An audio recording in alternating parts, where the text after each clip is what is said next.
சென்னை பெங்களூரு தேசிய நெடுஞ்சாலையில் வாகனங்கள் அடுத்தடுத்து மோதி விபத்து ஏற்பட்டுள்ளது. பெற்றோர்கள் கண்முன்னே 9 வயது சிறுமி உடல் நசுங்கி உயிரிழந்த நிலையில் பெற்றோர்கள் கதறி அழுத சம்பவம் சோகத்தை ஏற்படுத்தியது.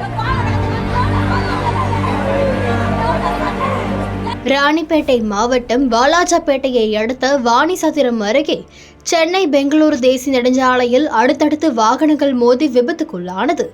இதில் 9 வயது சிறுமி சம்பவ இடத்திலேயே பரிதாபமாக உயிரிழந்த சம்பவம் சோகத்தை ஏற்படுத்தியுள்ளது.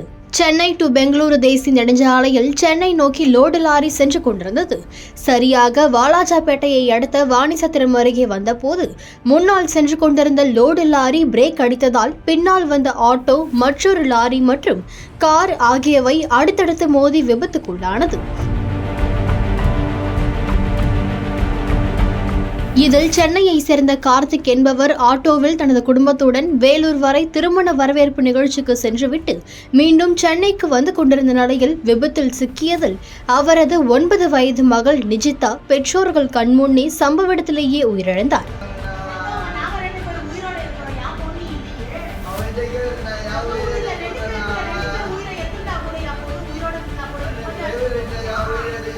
மேலும் 5 பேருக்கு காயம் ஏற்பட்ட நிலையில் காயமடைந்தவர்கள் சிகிச்சைக்காக வாலாஜாபேட்டை அரசு மாவட்ட தலைமை மருத்துவமனையில் சிகிச்சைக்காக அனுமதிக்கப்பட்டனர்.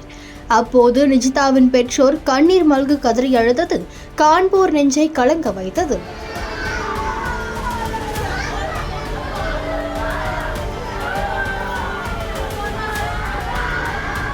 இந்த விபத்து குறித்து காவேரிப்பாக்கம் போலீசார் வழக்கு பதிவு செய்து விசாரணை நடத்தி வருகின்றனர்.